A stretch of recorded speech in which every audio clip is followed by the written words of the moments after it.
I'm very grateful to Neil Farwell, who supported me at the Mythic tier and brings you today's video. Elsha Threefold Master versus Karn, Slimefoot and Eris. 3-lander, we have all our colours, so hopefully we'll be able to do something with that. Another land, and get the tap land surveilling. We'll probably go for Preordain in the early game. Set up our draws a little bit. Speaking of which, I consider we'll do the same thing.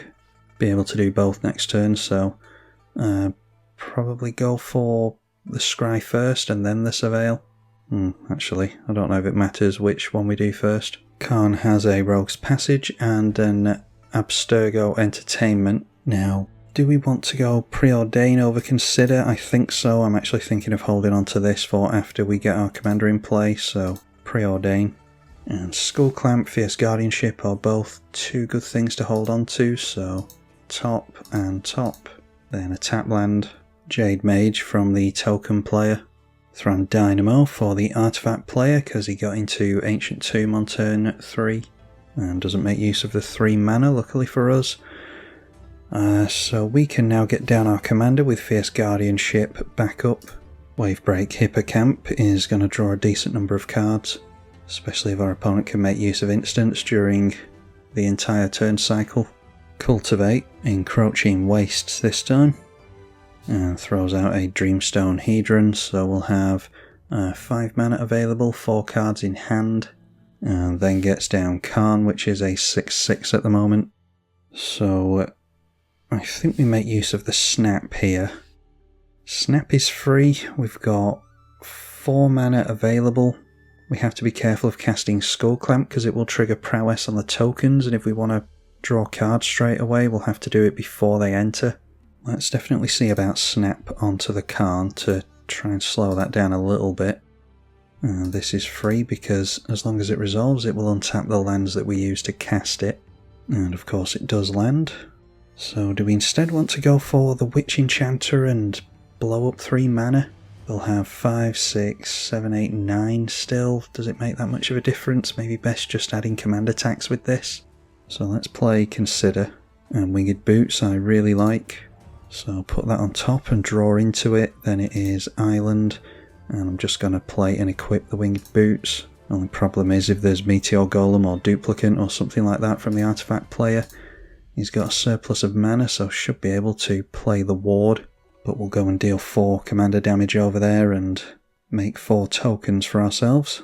Also with Meteor Golem Duplicant it doesn't help with the Fierce Guardianship in hand. The Izzet player just holding up blue mana. I'm hoping that he's looking over at Karn as opposed to us. Karn's Bastion for the Golgari player. Savage Tharlid is the first Fungus hit play, and priority is being held up by Eris.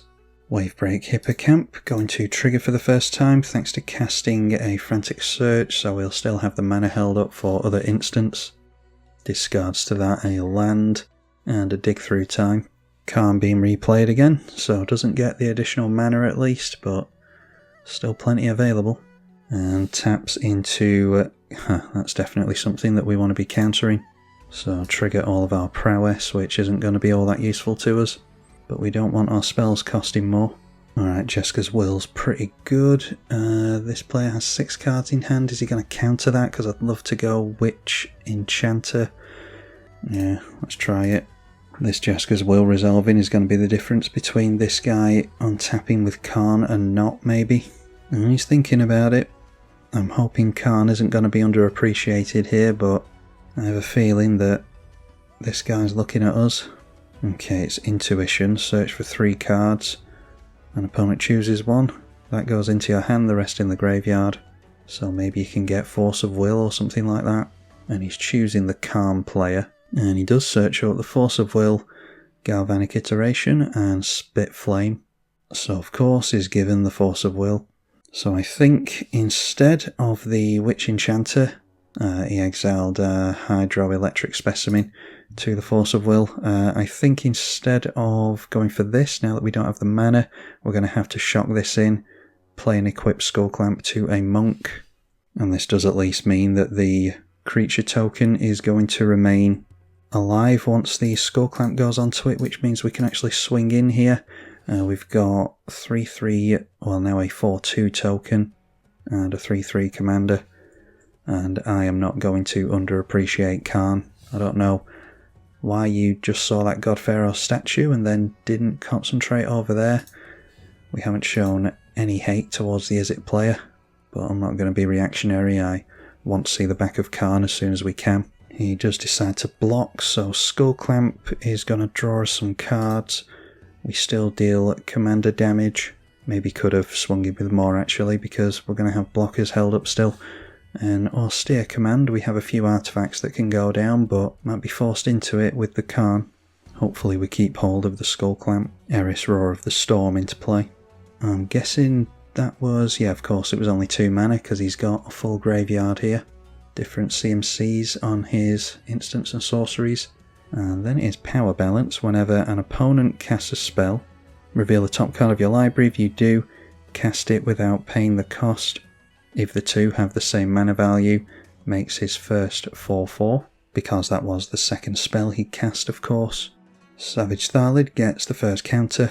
Slimefoot the Stowaway. So it looks as though we might be going for big creatures and enchantments, if this thing is going to gain any value. He decided to reveal the top card of his library, and that is a Baral, which is great fun. So we'll have to be careful with CMC 2 spells being cast. Plays Kodama's Reach. Now time to see if we get to untap with our commander in tow. Karn gains mana for the first time, so 3 additional mana to play with. 5 cards in hand, and Echoes of Eternity. So that is going to get double triggers. Also, it'll get wrapped up in the Austere Command if I decide to go for enchantments. But I imagine he's doing this for the, is it creatures?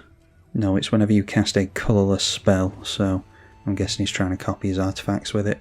So there it is, a Gilded Lotus. I wonder if our opponents are starting to worry about Karn yet. Hedron Archive is copied as well. Oh, it's Thrill of Possibility that's been revealed off the top now. He decided to shuffle away the Baral with the Bloodstained Mire, I'm guessing. So we've got a decision to make here really. We can lose out on Winged Boots and Skull Clamp and pretty much wipe out the Karn player. Or we can go for big creatures and enchantments. We could ignore Austere Command altogether and just try and get into something relevant with Skull Clamp while we've got the chance. Like I said before, we kind of have to do that before. Well, we could do it after combat and hope that we actually land with Elsha. Well, we'll see what this player does first. He just cracked his copy of Hedron Archive to draw 2. Not worthy there's an Urza's Cave in play now. Clock of Omens. Tap 2 untapped artifacts you control to untap an artifact. So I'm wondering with 2 of those, does he have some kind of combo? Maybe we'll have to go Austere Command. A Mirage Mirror now. He just taps down the Mirage Mirrors to untap the Dreamstone Hedron. Now has 5 mana and 1 card in hand. Okay, so I'm just gonna help my opponents and hurt this guy. I really don't want to lose out on that Skull Clamp, but we might have to. I could at least take this commander out. Yeah, it's really bad to lose out on the Winged Boots, but this guy, if he can draw into more cards, especially if we're making copies of Hedron Archive to draw more, he probably just wins with the infinite mana. I think we just have to blow up the artifacts here. So I'm just going to swing in for an additional monk over here. And I'm going to do that now simply because we're going to lose out on the Winged Boots and I won't be able to fly over anyone else. Assuming that after we lose it to the Austere Command, and it might be that this player scoops to the wipe so he won't be wide open for us to swing in at anymore. So we might as well get a monk token.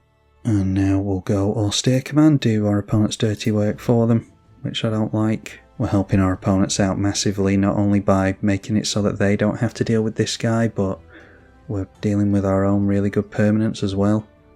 But I just don't trust allowing this guy to untap. A Brainstorm in response to that will trigger the Wavebreak Hippocamp. Not worthy he's doing that in response to the Power Balance, so we could actually put a 6-drop on top in response to the Austere Command, because that's what Power Balance has triggered to. He might have Thrill of Possibility in hand now. Yep, reveals to us a Pyrokinesis and deals with some of our tokens. Untapping the Hedron Archive. Didn't realise he still had one there, so can sacrifice that for 2 cards drawn into Ancient Tomb, which is exactly what he does here. He'll still have the Echoes of Eternity at least. So we managed to keep our commander, a few monk tokens. There's still big dragons to look out for here, unfortunately. I'm not sure if he can afford to just replay this for 2 mana straight away. Apparently he can. Sensei's Divining Top he can mess about with on the power balance. Triggers the Spit Flame, which is 4 damage to a target creature, which, thanks to us losing the ward, can now go on Elsha. Yeah, I mean, it might be that we've really helped make the correct social move in dealing with Karn, but in my better judgment I probably would have tried to force another player to do something about him, because losing out on the Winged Boots and the Skull Clamp is just going to end the game for us. Yeah, and this guy is still just going to keep focusing on us, I imagine. So why should we help them to deal with Karn, you know? And he's spreading the damage at least. Hippocamp goes down the middle. The Hippocamp is getting through, and the dragons are getting through as well. Noteworthy, there is a 2-3 here, but he doesn't want to risk losing it. Life from Limb, all forests and saprolings are 1/1 creatures, so if he can get down Yavimaya, he can turn all the lands into creatures, and that means that they are susceptible to board wipes. It's now going to take forever to play against Power Balance and Sensei's Top.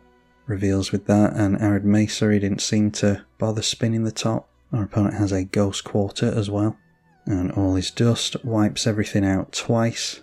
So if he was going to have that in hand with all that mana he had available, it was definitely the play to go for. At least he has to tap out into this now.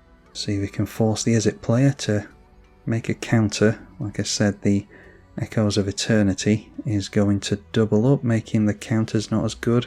I really wanted to get rid of his commander and start adding as much command attacks to it as possible. But maybe getting rid of enchantments would have been the move with Austere Command. But there's something to be said for keeping a player in the game as well. Like this guy, we've really clamped down on his board, but with this thing alone, he's still going to make a difference to the game and give this guy something else to focus on. Decides to draw a card with the Sensei's Top. I don't think he's spun the top yet, so I don't know if he knows what's on top other than must still be the Arid Mesa. He's not about to lose the top, that would have stayed in play. Okay, and goes for the Thrill of Possibility, discarding Expansion Explosion. Draws into the Sensei's Top with the Hippocamp. I've just remembered actually, these are green, so he's actually gonna lose his lands to this as well, his forest lands anyway, because this gets rid of coloured permanents. Lands are usually colourless for anyone who doesn't know, but that effect from the enchantment turns them into green creatures. That's the risk you run, animating your lands like that. So he plummets down to 4 lands, and will at least trigger his commander. 1 damage to each opponent, you gain 1 life. And we get a Boros Charm, which... is this sacrifice? Oh, it wouldn't have helped us against that anyway. Not that we could have held up the mana. Our commander is 5, and then we can go for the Crimson Wisps as well. Now, are we going to draw into another cantrip? It's not likely when we've got 2 in the graveyard, so maybe it's best going for the Surveil land now to try and fix our draw a little bit better with the Crimson Wisps. So clearing a land off the top, maybe, with Meticulous Archive feels fine. And Sol Ring I don't think I really care about, throw that in the bin. Draw a card to the Wisps and give our commander haste. Prowess makes it only a 2-2, but as I always say, we can dodge edict effects off the tokens at least. And just draw into another land anyway. Eris still able to come down for only 2 mana. Thunderclap Drake is the second spell. And then Spit Flame is still in the bin, so we can pay 1 mana to get that back. But again leaves it in the graveyard. Slimefoot is back into play over here, by the way. See how much, with 3 cards in hand, how much can he double up? That is a Joyous Familiar, so his artifacts will cost 2 less. He's gone down to 8 life thanks to the Ancient Tomb, and then maybe is deciding against it. Can play a 1 mana Sculpting Steel, so his artifacts now cost 4 less.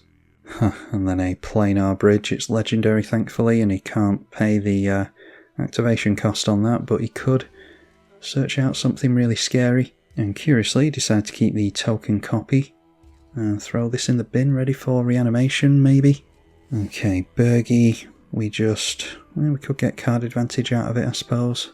That'd be 4 mana though. Should probably go Witch Enchanter onto this thing, but like I said, I want to force the Izzet player to do something about it, and frankly, if he gets something off with this, then so be it, because we're doing nothing else. Definitely want to hold up the Boros Charm. So let's go Bergie.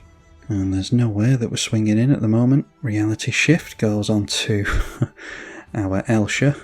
And Boros Charm doesn't help with its indestructible, of course. So this is why I'm not against getting rid of the colourless player, because it could be drawing attention away from us at some point.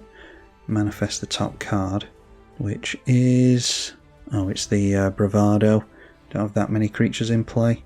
Put it into the command zone. I should note that I asked for bracket 4 here, because of some of the cards on the Game Changer list that we've got with Elsha, but frankly I don't think this is anywhere close to a bracket 4 deck. If everything goes really well, we can get fast wins with it, but I think I need to remove some Game Changers and make it bracket 3.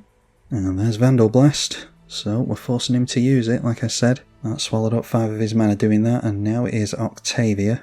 Okay, and doesn't swing in to deal with the colourless player. Wow. Emerald Medallion for the Golgari player, and then creates a Saproling with his commander, and that swings into the right. Karn is in top deck mode here, so he's after something really good straight off the top. Has 7 mana, I think. Wishing that I'd gone for the Harmfell Horn here, seeing as how Boros Charm is now going to be pretty useless to us. Just top decked into a land, so hopefully cracks that Scavenger Grounds. Getting rid of this graveyard would be relevant. Could be relevant against us as well, actually. He does go for exiling all graveyards, so that makes replaying his commander more difficult over here. And then Ghost Quarter onto the command tower, and then decides to crack Urza's Cave. This player has truly given up, as you would expect when he's at such a low life total with nothing on the board. I'm going to force the Izzet player to do the damage though, it's less coming in at us. Found himself a Zalfirian Void, which is Scry. He wants to see the top card of his library. Scry twice because it's a colourless trigger. Alright, so nothing for us to do. Let's just go through and see what we top deck into. A Whirlwind of Thought is a bit late, but we can play it here and see what happens. We'll trigger Prowess and Bergie for a red mana, and we'll just use this to... the Izzet player's going to be looking at us anyway, so we'll deal 4 damage to him. Always thought it was a shame. The one thing keeping Boros Charm from being excellent is the fact that you can't point it at creatures. If it was a creature or planeswalker, this would be way, way better. Anyway, another mana, a card draw from the Whirlwind of Thought, and that is a deflecting swat, so can just be pointed straight back at us, the Boros Charm. I thought that would be better to point somewhere else, to be honest, like to protect your commander from spot removal. Oh, and of course he's freeing up his combat for next turn, so the Boros Charm finishes him off instead. That's fine. Be funny if I got into a counter spell here. I'd be tempted to counter the Boros Charm just because it's funny. But instead we just get into a land, and there's no enchantment creatures here or anything, so that player finally goes down. Emerald Medallion I'm not really looking to do anything with, so might as well just hold on to the Witch Enchanter, to be honest. Unexpected Windfall from the Izzet player, discarded that Sensei's Top we knew he had in hand, and then plays Inti after that. Has 4 mana left available, and his dragons are 5/5 flyers. This is an 8/8. The commander has flying as well, that's a 5/5. I'm guessing all this is just coming in at us, so that's 15 plus 8 is 23, doesn't take us out, although what does this do? Plus counter on an attacking creature, I still don't think does it. Discards a counter spell, 1 card left in hand. Puts the plus counter on this, oh that's a 9/9 with trample. Mystical Tutor, and triggers Prowess again, so yeah, it's definitely got us. And Octavia will make something a base 8/8. This is a 10/10 now, so I'm guessing he did it to Eris. Don't think we saw him play the Arid Mesa, and I'm not sure if he shuffled it away or not, so it might be that he's only got Arid Mesa in his hand. Anyway, tutors out Jeska's Will. We might as well just gang up on the Octopus, even though I don't think it makes any difference here. Maybe getting down the creature for 2 more toughness would have made a difference, but it's mainly the flying Prowess creatures that we were concerned with. Tend to shoot Dryad after that. Alright, the game just ended really quickly there. The Golgari player played something and then it got mana drained, and I'm guessing he scooped because the game just ended. So it wasn't Arid Mesa in hand apparently. Yeah, I need to get rid of some game changers in the Elsha list, I think.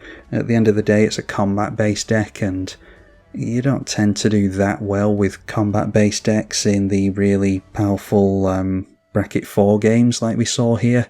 They're just too interactive. It's too easy to keep Elsha out of play unless you just want to ram it full of counter magic, which I don't find particularly fun. Plus, it's not an easy way to trigger prowess before dealing combat damage unless you run a bunch of modal counter spells, which I suppose you could do.